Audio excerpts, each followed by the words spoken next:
Hey guys, Corey here. I just got home from work. It's my lovely appearance. But I just wanted to check in and do a quick book haul. I had a couple of free moments at work today, and so I took the opportunity to run to the local bookstore. Um, I just, I love books, and I felt like I have had a lot of really cool like fiction and fun reading lately, but I wanted to pick up some stuff that was a little bit more educational. So anyway, I ran to City Lights, which let me just tell you, it is both a curse and a blessing to live so close to such an amazing bookstore. Or sorry, to work so close to an amazing bookstore. It's like 2 blocks away from my office, and it's terrible because I go way too often and buy way too many books. But anyway, I digress. So while I was there, I picked up 2 books that I'm super excited about. One is this one.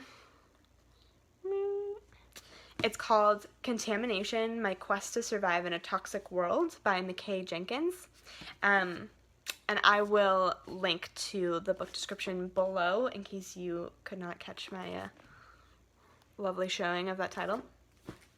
But anyway, so ContamiNation is supposed to be essentially a book about the chemicals that are used in our day-to-day lives and what the effects of them are, as well as it says it's going to give me some tips into how to eliminate some of those and avoid some of those.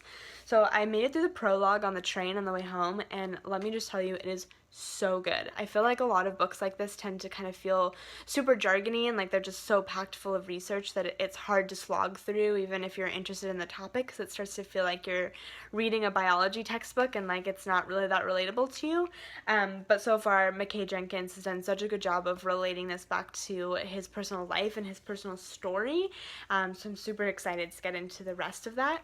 For those of you who maybe don't know, I recently switched over to only cleaning my house with all natural things because I had this terrible reaction to a bathroom cleaner, like just like a store-bought bathroom cleaner.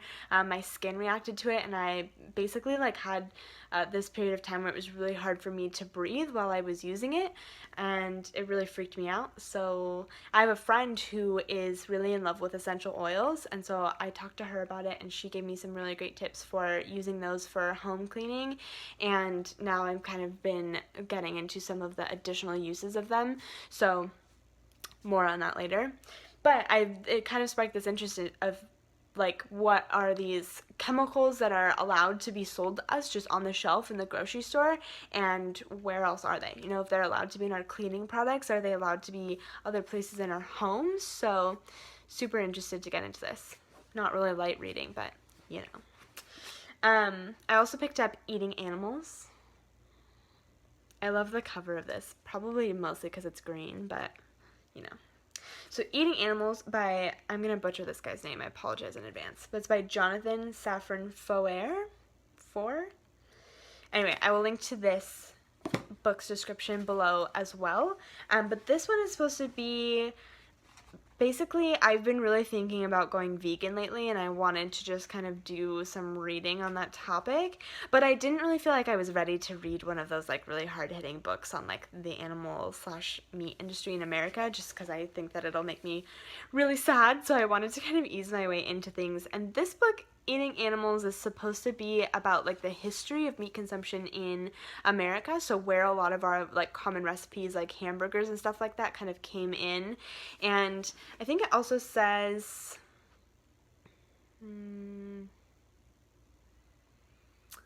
yeah, he sets out to explore the origins of many eating traditions and the fictions involved with their creation, so kind of breaking down where these meat eating traditions came from.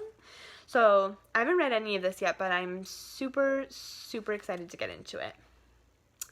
And my backstory on the vegan considerations are that I was a vegetarian for a year in college, and I really liked it, and then I just kind of fell out of it. I lived with my mom for a period of time after college, and I've never met a woman who loves bacon more than my mother does.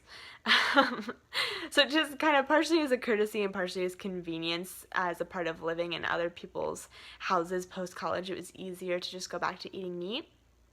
But now I really have kind of regretted that just because I don't feel as healthy, and because I have a really big issue with the way that we treat our animals and when it comes to the animals that we consume in America. So I was thinking about going back to being a vegetarian, but actually one of my favorite YouTubers of all time, MarissaLace, whose channel I will link to below as well, she has done a series on being vegan, so both on going vegan, and then also she does like vegan grocery hauls and vegan taste tests, which are always really entertaining to watch because just her reactions are amazing, and I think that she might love food as much as I do, which always makes me happy.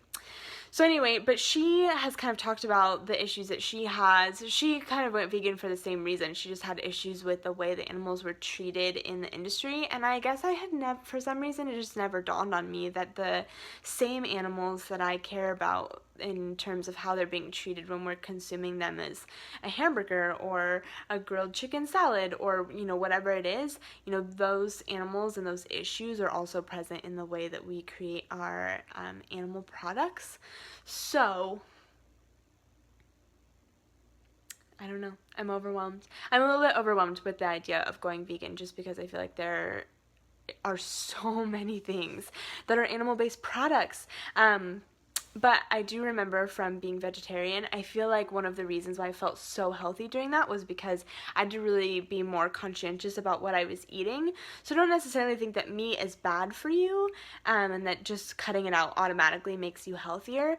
But I think for me, just the actual process of having to think through each day, like, what was I eating? Did it have meat in it? And then also thinking about, like, had I gotten enough protein that day? Like, what sources of protein had I had? And things like that just made me more healthy because I was thinking about it a lot more.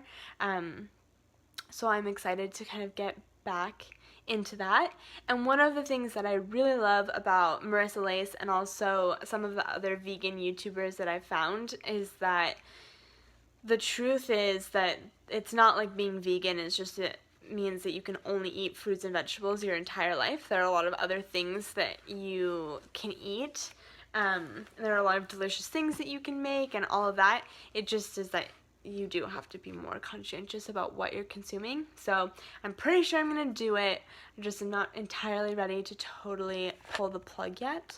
Hence my vegan in training hashtag I've been using on social media lately to kind of be my commentary on the difficulties that I've experienced in transitioning to a vegan lifestyle. But anyway, super excited for these two books. I'm going to give them a read. I will definitely be posting reviews on them. If you guys have any other books that you recommend in terms of the use of chemicals or the animal industry in America, I would love to hear your recommendations. I'm sure that I'm going to want to do further reading on this, so definitely leave your thoughts and comments below. And thanks for watching.